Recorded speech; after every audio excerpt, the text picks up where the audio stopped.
Perpustakaan Desa Kampung Bukit Kerayung di Kapak jarang sunyi dari kunjungan.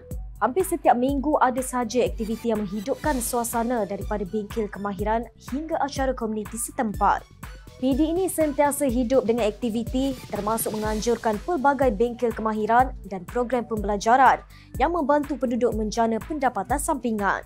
Perpustakaan desa dia tak limitkan perkhidmatan bukan setakat untuk membaca. Sekarang kita lebih kepada aktiviti sosial, aktiviti yang boleh menjana pendapatan, tingkatkan ekonomi komuniti setempat.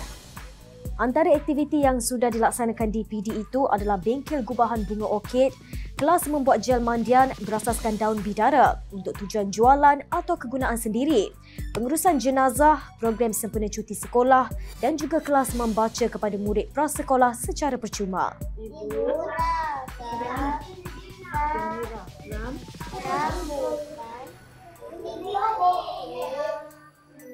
Sambutan memang menggalakkanlah penyertaan daripada dewasa, menggalakkan remaja, menggalakkan kanak-kanak pun amat menggalakkanlah, terutamanya masa program cuti sekolah. Kalau macam musim peperiksaan, ada yang diorang datang buat study group, kerja berkumpulan pun ada. Muhammad Azmi Aziz, Pengarah Prasarana Ilmu dan Maklumat di Perpustakaan Negara Malaysia, berkata PD kini memainkan peranan lebih besar daripada sekadar ruang membaca.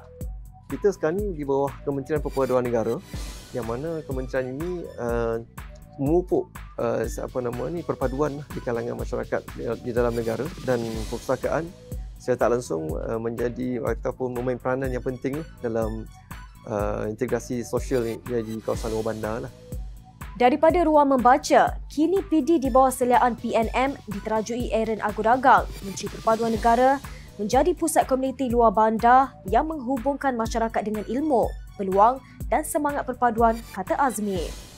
Perpustakaan desa ini dia menjadi titik sentuh kerajaan kepada masyarakat di luar bandar sebenarnya. Prisuki tak datang dekat sini? Suka. Kenapa Prisuki datang sini? Sebab pandai baca. Dia baca buku apa? Buku cerita. Kenapa Suki datang sini? Sebab pengen membaca. Best! Best tak datang ke perpustakaan? Haili Izzati dan Zana Aimah Muhammad Yusof, FMT.